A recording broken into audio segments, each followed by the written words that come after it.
who kind of distinguish between intrinsic and extrinsic. Values and intrinsic values is how much you value things like connections with others, or respect for people, or giving back, like these intangible things that you can't see, but they mean a lot to you.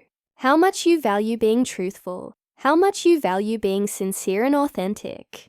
These are your values. Now, other people have what's known as extrinsic values. Now, extrinsic values is your happiness is determined by how many stuff you have, like materialism, like money, or it's your happiness is determined by your attractiveness, like how attractive you are, or how attractive your partner is, or your value is, determined by your extrinsic values. Can also include being famous, or being popular. It depends on other people seeing it, for it to mean something to you. Or your happiness depends on how much other people approve of what it is that you have. So those are extrinsic values, whereas intrinsic values are very much internal, and they exist with or without people. So when people lean towards extrinsic values, so they focus on things like looks, money, fame, popularity, external things, they are more likely to have low self-esteem. And the reason being is because those things are so fragile. They can disappear at any time. We know our looks are going to fade. We know that money can disappear at any point. We know fame is futile. It's going to disappear at some point as well. Whereas having a stance towards truth, or having good healthy connections, or giving back to those that are less fortunate, these values exist with or without an audience, and they'll exist permanently. So you have a look at what you value in life. And how you know what you value in life is usually by what you put most of your energy into, but also what you get jealous about. If I'm super jealous of somebody because they've got a Rolex, or because they got a Lamborghini, that suggests my values are more extrinsic. But if I'm jealous of somebody because they are really brave, or they're really authentic, or they're really intelligent, that means I have more intrinsic values. So have a look at your value system, and if they're very external and very extrinsic, try and shift them more to intrinsic, because having extrinsic values, not only is it bad for you, but for your self-esteem, but it's also bad for your connections. You end up having competition with others, because your happiness depends on other people seeing you and other people praising you. You're almost in a constant competition with other people. So, first step towards better self-esteem is assessing your values. Now, the second step towards self-esteem is having really strong self-control. Now, there's been so many studies, like the marshmallow test, where they looked at children and they gave them a marshmallow, and they said, if you wait, you'll get 2 marshmallows, but if you have this straight away, you won't get another one. And they found that the ones that waited and had self-control were more likely to be academically successful. They were more successful with their peers. They just had a better quality of life as they got older. And the reason why self-control is so important is because what it does is it makes you forgo temporary satisfaction for long-term satisfaction. What I mean by this is if I have self-control and I don't eat that piece of chocolate cake, what will happen is, in the moment I won't feel good, but later on I'll have a better body. Or if I don't spend all my money on the gambling machine in the moment, I miss out on dopamine, but in the long term, I have financial security. Now what self-control does is it builds your self-esteem, because what happens is you start respecting yourself more when you can exercise self-control. When you can forgo temporary desires for your long-term goals, you start to respect yourself so much more. And this applies even for people. When you have self-control and you don't kind of go back to the ex that was rude to you and disrespectful, or you don't give in to every woman that wants to have sex with you.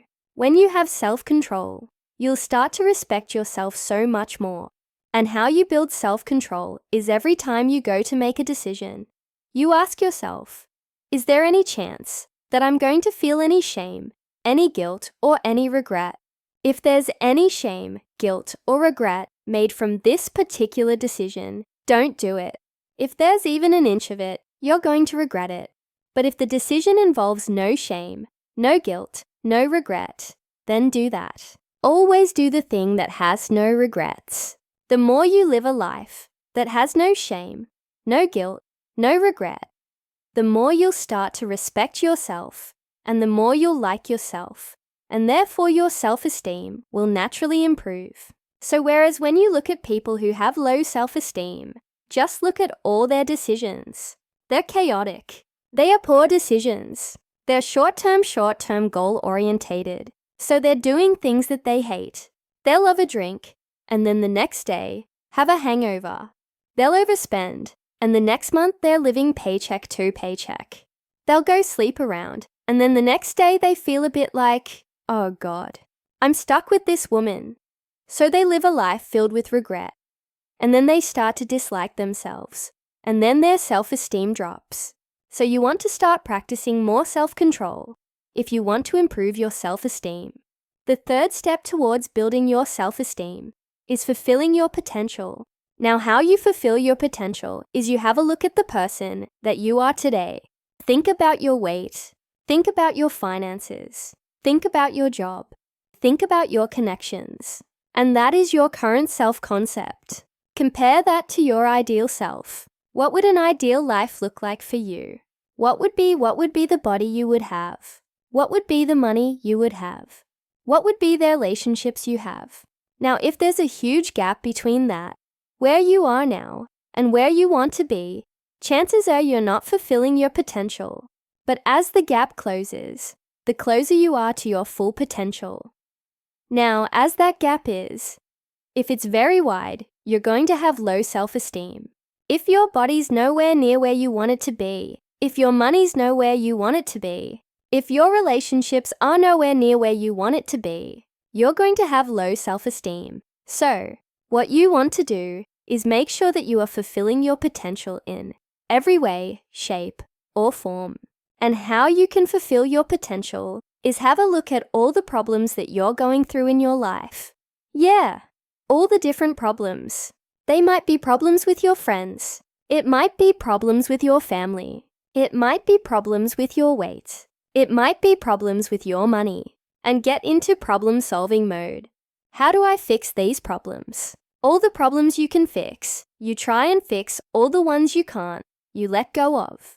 Now, as you start fixing all your problems, and you fix them without making any shameful or regretful decisions, you keep fixing your problems, the gap between your current self and your ideal self will start to close, and you'll start to fulfill your potential. But if you just have a bunch of problems, and you don't acknowledge them, and you just go into denial, and you don't try and fix them, then what will happen is the gap will widen, and your self-esteem will drop.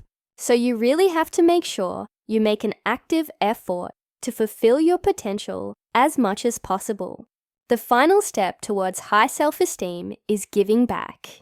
Now, what the thing with giving back and giving to others and providing a service to others is innately, it makes you feel more valuable because you believe you're fulfilling your purpose by giving to others. Here's where people get it wrong. Some men, particularly men, do this. And even women do this as well.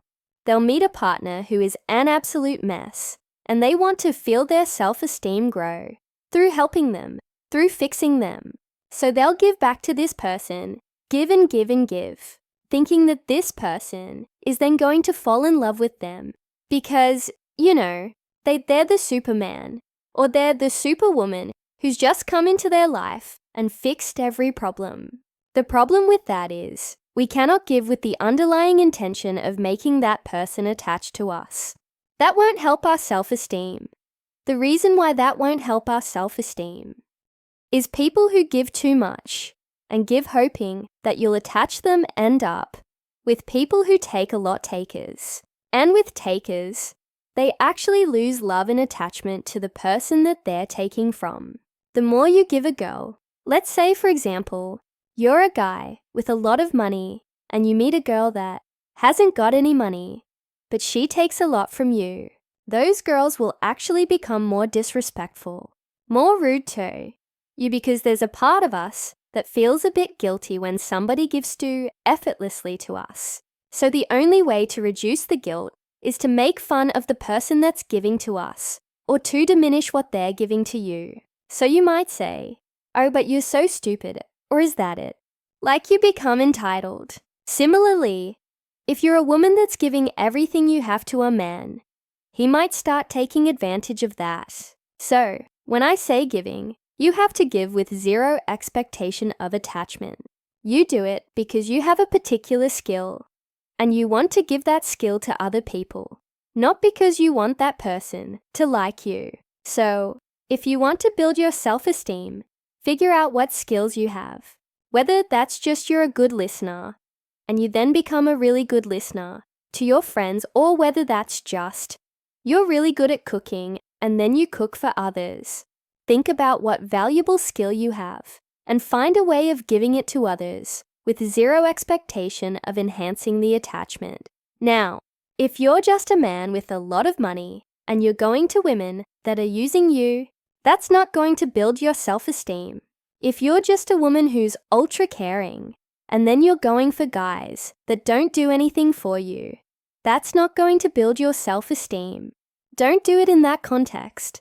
Do it in a context where you have a particular skill. You either teach it to others or you make it a service to others, and that will really enhance your self-esteem. Okay, so if you do want to enhance your self-esteem, follow those 4 steps, and you'll see a drastic difference in your self-respect. Thank you so much for watching. The Nomad Capitalist event is occurring this September 17th to the 20th in Kuala Lumpur. This is the world's #1 event where all the leading entrepreneurs, investors, and thought leaders get together to teach you actionable steps on how you can protect your wealth, how to navigate economic uncertainty, and most importantly, securing second citizenship. I have the honor of speaking on stage alongside Steve Wozniak, the co-founder of Apple, where you will be taught everything you need to know about international relationships. You do not want to miss this. Tickets go on sale on the 15th of April.